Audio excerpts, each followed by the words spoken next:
11 பேரு ஆட்டம் பாக்க ரசிகர் கூட்டம். இந்தியா ஜெயிச்சதால பிலாலில ரொம்ப கூட்டம். இந்தியா ஜெயிச்சதால பிலாலில ரொம்ப கூட்டம். இந்தியா ஜெயிச்சதால குடிக்க போறேன் டீய. இந்தியா ஜெயிச்சதால குடிக்க போறேன் டீய. 4 பால் போட்ட உடனே ஜெயிச்சுட்டாங்க இந்தியா. இந்தியா ஜெயிச்ச உடனே டீ குடிக்க வந்தியா. 11 பேரு ஆட்டம் பாக்க ரசிகர் கூட்டம். இந்தியா ஜெயிச்சதால ஆடுற புலியாட்டம். இந்தியா ஜெயிச்சதால ஆடுற புலியாட்டம். டோனி இல்லன்னு மனசு கஷ்டம் தானுங்க. டோனி இல்லன்னு எனக்கு மனசு கஷ்டம் தானுங்க. சத்தியமா சொல்றேன்னா டோனியோட ஃபேனுங்க. சத்தியமா சொல்லுறேன்னா டோனியோட ஃபேனுங்க. மஜாவா ஆடிட்டாரு எங்க விராட் கோலி. மஜாவா ஆடிட்டாரு எங்க Virat Kohli.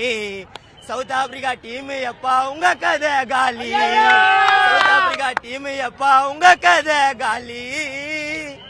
Thank you bro. India ஜெயிச்சிச்சு, எங்களுக்கு ரொம்ப பெருமையா இருக்குது.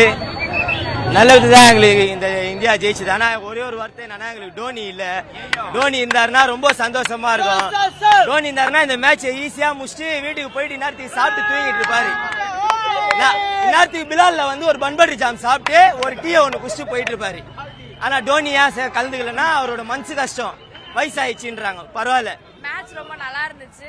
எனக்கு கிரிக்கெட் வந்து என்னோட ஃபேவரட் மேட்ச். தோனி வந்து ரொம்ப பிடிக்கும். ப்ரோ வந்து பாத்தீங்கன்னா பிராக்டிகலா பாத்தீங்கன்னா பக்கத்துல இருந்து பேசுறாரு ரோஹித் சர்மா கேப்டன்சி. இவனுங்க வந்து தகுதி இல்ல. இந்தியா ஜெயிச்சு ப்ரோ, அதுதான். இதான் Dhoni loyal fans. Dhoni fans தான் தாண்டி ஒரு இந்தியன் ஃபேன்ஸா ஐடிசி கப்பு ஜெயிச்சு கிட்டத்தட்ட 13 வருஷம் மேலே ஆச்சு. ஏன்னா 2013 ஜெயிச்சோம். கிட்டத்தட்ட 11 வருஷம் ஆகுது. 11 வருஷமா எந்த கப்பும் ஜெயிக்கல. சோ இந்த கப்பை ஜெயிச்சிருக்கோம். இதை பத்தி நம்ம இன்வெஸ்ட் பண்ணிருந்தோம். தோனி, விராட், பெரிய பெரிய ஜாம்பவான்கள்லாம் ஐபிஎல் எல்லாருமே வேர்ல்டு கப் ஆடி இருக்காங்க.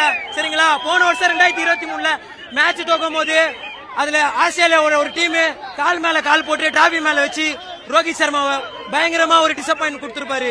அவர் 3 நாளுக்கு அப்புறம் மனைவி கிட்ட கேக்குறாராம், நம்ம மேட்ச் தோக்கல தானே, இதுக்கப்புறம் மேட்ச் இருக்கு தானே சொல்றாங்களா. அவர் 3 நாளுக்கு அப்புறம் தான் ரிக்ளைஸ் பண்ணாரா மேட்ச் தோத்துட்டாங்கன்னு. எல்லாத்துக்குமே ரிவெஞ்ச் ப்ரோ. இங்கிலாந்துக்கு ரிவெஞ்ச், எல்லாருக்குமே சவுத் ஆப்பிரிக்காவுக்கு ரிவெஞ்ச், எல்லாருக்குமே ரிவெஞ்ச், ஆஸ்திரேலியாவுக்கு ரிவெஞ்ச். காலை மேல வச்சு கப்புக்கு போஸ்ட் குத்தவங்களுக்கு எல்லாம் தொத்தி வீட்டுக்கு அமிச்சாரு ப்ரோ. வீட்டுக்குன்னு போன்னு துரத்தி விட்டாரு. பேட் கமின்ஸ்ல இருந்து எல்லாருமே மூக்கு மேல விரல வச்சுன்னு இந்தியா தான் இதுன்னு ப்ரூவ் பண்ணிக்கிறோம் ப்ரோ. கபில் தேவ், தோனிக்கு அப்புறம் இன்னைக்கு Rohit Sharma mail stone bro. முடியவே முடியாது. விராட் கோலி இன்னைக்கு நாக்கு நல்லா விளையாண்டாரு, நான் குறை சொல்ல. இன்னைக்கு நாக்கு நல்லா விளையாண்டு ரோஹித் சர்மா நேத்தே சொல்லிட்டாரு பிரஸ் மீட்ல. லாஸ்ட் மேட்ச்ல வந்து ரோஹித் சர்மா விராட் கோலி நல்லா விளையாடுவாரு அப்படின்னு சொல்லுவாரு.